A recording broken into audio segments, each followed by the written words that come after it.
गुरुदेव, पावलीना का प्रश्न है कि जब वह मंत्र दीक्षा में थी तो सब कुछ अच्छा चल रहा था। तंत्र लेवल 1 में पहुंचने के बाद उसको उसकी दिक्कतें बढ़ गईं और उसे यह बार बार होता रहा कि हर चीज़ उसके साथ गलत हो रहा है। वो किसी तरह से कर रही हैं लेकिन चीज़ें उसके अनुकूल नहीं होकर प्रतिकूल रह रही हैं और इससे वो परेशान रही।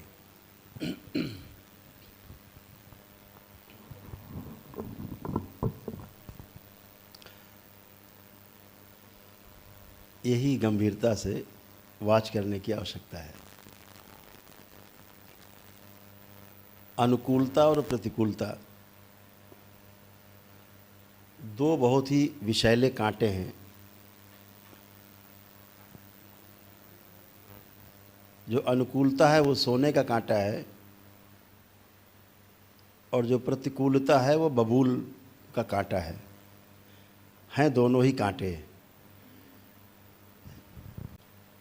अनुकूल होता है तो अच्छा लगता है, सोने का है कोई बात नहीं, चुभ रहा है कोई बात नहीं, फिर भी पैसा नंबर 1 का है चाहे नंबर 2 का है, अच्छा लग रहा है। लेकिन दूसरा दो नंबर 2 का पैसा तो कूड़े का ढेर है। ये बाद में पता लगता है जब आदमी कहीं फंसता है, ये आवश्यकता होती है। तो दोनों ही पेनफुल हैं। एक जो सोने का कांटा है वो भी चुभन देता है और ज़िंदगी भर हम सोने के कांटे बीनते रहते हैं। अभिलाषा रखते हैं कि हम अनुकूलता में जिएं, भले ही कष्टकारी है, अनुकूलता में जीते रहें।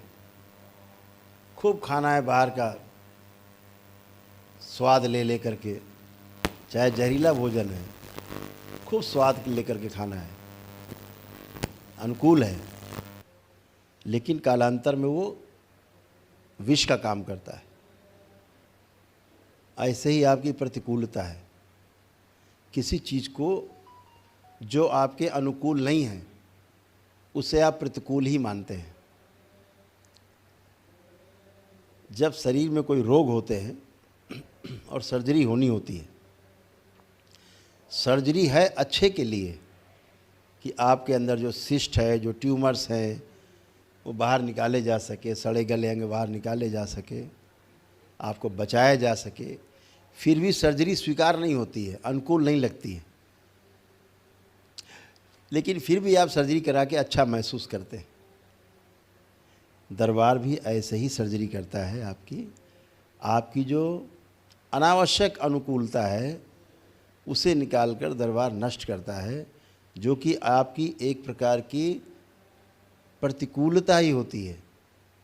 आपके कष्टों को दरबार निकाल रहा होता है बाहर। आप उन कष्टों को देखते हैं बाहर निकलते हुए अपने से, तो आपको भय आता है, ये कहाँ से आ गया, ये क्या हो गया। वो जा रहा होता है, वो नष्ट हो रहा होता है और इसके बाद फिर आप अच्छा महसूस करते हैं। ये व्यवस्था है। तो हमें ये समझना होगा कि जब ध्यान साधना का स्तर बढ़ता है, लेवल आपका अप होता जाता है, वैसे वैसे आपके शरीर के जन्मों जन्मों के जो कष्ट हैं, जो भोग हैं, वो निकलते हैं और नष्ट होते हैं, जिन्हें देखकर आप घबरा जाते हैं। घबराना नहीं है, दृष्टा भाव में स्थिर होना है।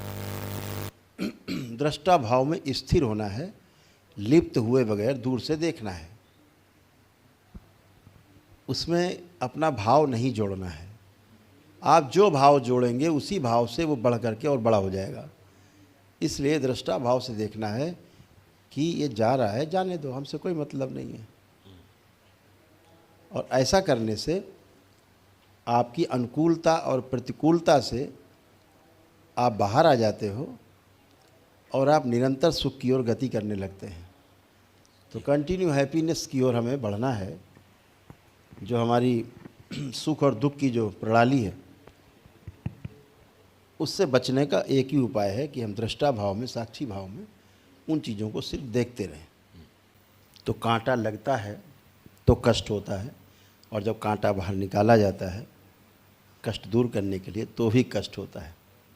तो ध्यान साधना में जब आपके पास ऊर्जा बहुत होती है दरबार की, तो आपके भोग तेज़ी से कटते हैं, जो हज़ारों जन्मों में नहीं कटते वो इसी जन्म में कट करके नष्ट होने के लिए आपकी तैयारी है, ताकि आप इन सब से मुक्त हो करके और 84 लाख योनियों के जन्म मरण के बंधन से भी मुक्त हो सकें। इसलिए आपको खाली करने की कोशिश की जा रही है। आपकी ध्यान साधना के द्वारा दरबार की शक्तियों के संरक्षण में आपका जो भरा हुआ घड़ा है, जो डंप हो गया है काफ़ी तमाम खराब चीज़ों से, अनावश्यक चीज़ों से, वो आपका खींच के निकाल के बाहर किया जा रहा है, जो आपको असहज लग रहा है। इतनी बात है। तो दृष्टा भाव से देखना है, दूर से देखना है कि ये मेरा नहीं, जाने दो, मेरे अच्छे के लिए होगा। See satisfied? Okay, thank you so much.